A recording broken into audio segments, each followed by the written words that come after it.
राम झोपडपट्टी मध्ये एक मुलगी त्या ठिकाणी 14 वर्षाची मुलगी मृत्युमुखी पावली आहे.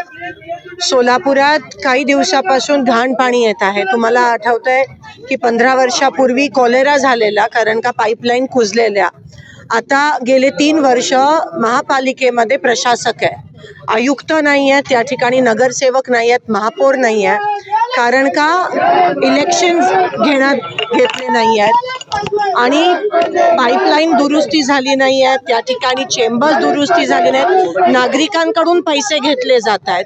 ह्या गोष्टीचा मी निषेध करते. मला कोणत्याही प्रकारचं राजकारण करायचं नाही आहे, पण ही परिस्थिती आहे आणि पूर्ण महाराष्ट्रात ही परिस्थिती आहे की कुठेही महापालिकेमध्ये इलेक्शन झाले नाही आहेत, साधा झोनमध्ये पण पैसे नाही आहेत आणि हे नेमकं दूषित पाण्यामुळे. पाण्यामध्ये पाणी इतकं घाण आहे, ते 8-8 दिवस पाणी साठवून ठेवावं लागतं. त्याच्यामध्ये आळ्या निर्माण होत आहेत, त्याच्यामध्ये वेगवेगळे किटाणू निर्माण होत आहेत आणि तेच पाणी नागरिकांना प्यावं लागतंय.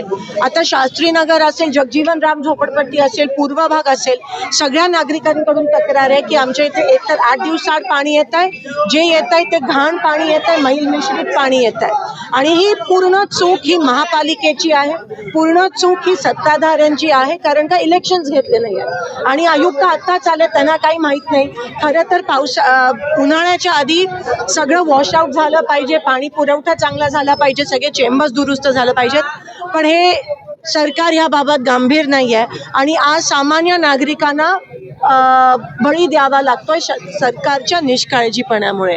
ह्याचा मी धिक्कार करते. वारंवार लोकसभा असू दे, विधानसभा असू देत, आम्ही किती आवाज उठवलाय की सोलापूरचा शहराचा पाणी पुरवठा हा सुरळीत झाला पाहिजे आणि घाण पाणी जे येतं हे पहिल्यांदा म्हणजे 15 वर्षानंतर असा प्रसंग पहिल्यांदाच झालाय सोलापुरात, कारण का निष्काळजीपणा महापालिकेचा, शासनाचा निष्काळजीपणा.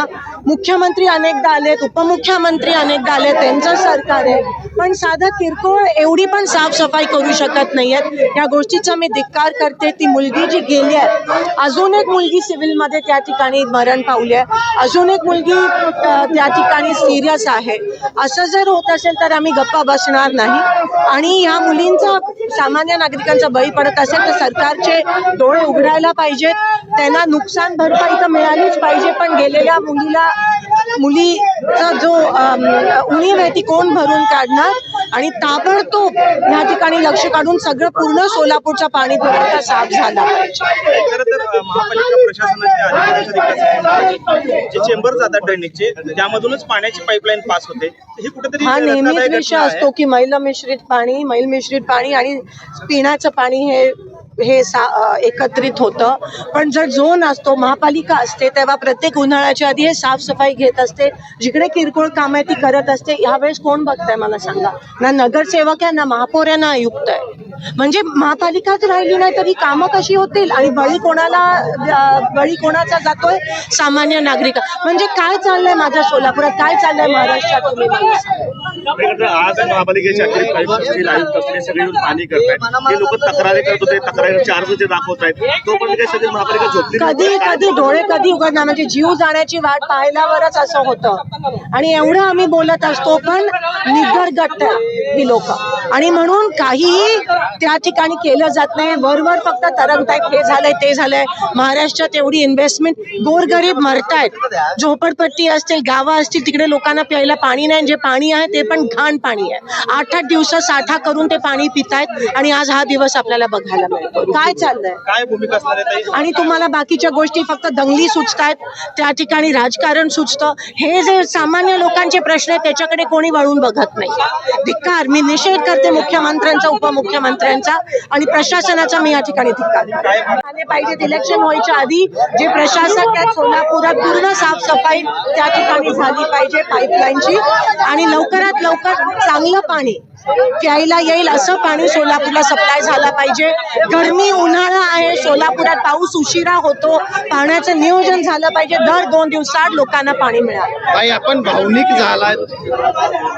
मग हा माझ्या मतदारसंघाचा विषय, लोकांचा विषय. जगजीवन राम झोपडपट्टी अनेक वर्षापासून मी इथे येते. आज इकडे 14-13 वर्षाच्या मुलांचा मृत्यू होतोय घाण पाण्यामुळे. कोणाला इथे नैतिक जबाबदारी आहे का मला सांगा सत्तेत राहण्याची? जर साधं पाणी तुम्ही अजूनही नागरिकांना देऊ शकत नाही, वारंवार सांगून सुद्धा घसा आमचा कोरडा झालाय बोलून, ह्या लोकांना तर घाण पाणी त्यांच्या घशाखाली हे लोक ओततायत. हा एवढा मोठा पाप शासनाकडून होतोय. आणि का तर त्यांना सत्ता पाहिजे म्हणून महापालिका इलेक्शन तुम्ही घेत नाही. वा, मला राजकारण करायचं नाही, पण ही वस्तुस्थिती आहे आणि आज ह्यांना भोगावं लागतं. मग कोण जबाबदार आहे ह्या मृत्यूसाठी?